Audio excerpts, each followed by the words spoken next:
బండి సంజయ్ గారు గద్దర్ గారి మీద చేసిన స్టేట్మెంట్స్ అనేవి బాధ్యతారాహిత్యమైనవి.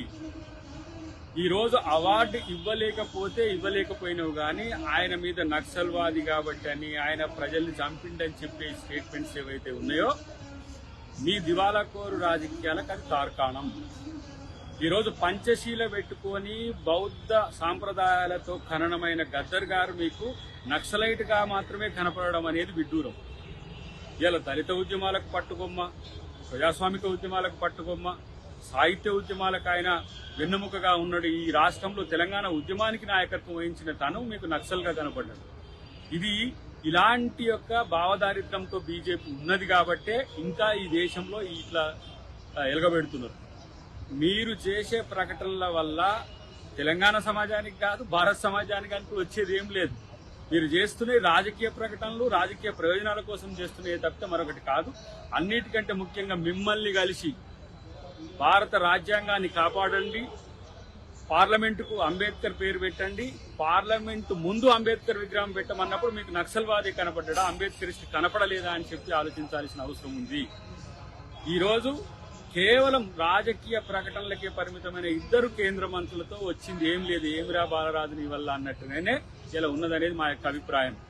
సమతామూర్తి విగ్రహం ఓపెనింగ్కి వచ్చినప్పుడు అక్కడ రామానుజం గారి పాట పాడుకుంటూ ఉన్న గద్దర్ గారు మీకు కనిపించలేదా?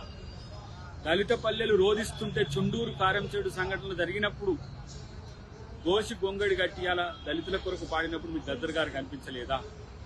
లేదు, తెలంగాణ ఉద్యమంలో తను పాదయాత్ర చేసినప్పుడు, తెలంగాణ ఉద్యమం కొరకు తన రక్తాన్ని చిందించినప్పుడు మీకు తెలంగాణ ఉద్యమకారుడు కనిపించలేదా?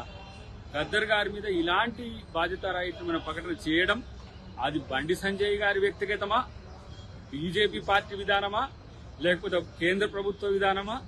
లేదు అంటే కేంద్ర ప్రభుత్వంలో ఉన్న హోంశాఖ యొక్క ప్రకటన ఇది తేల్చుకోవాల్సిన అవసరం ఉంది. ఆపరేషన్ కగార్లో మీరు కంగారు పడుతూ ఇలా గద్దర్ గారి మీద చేసిన స్టేట్మెంట్స్ డెఫినెట్ గా మూల్యం చెల్లించుకుంటారు. ఇప్పుడు రాష్ట్ర ప్రభుత్వం మేము అధికారికంగా ఆయన యొక్క జయంతిని 31 తారీఖున చేస్తున్నాం.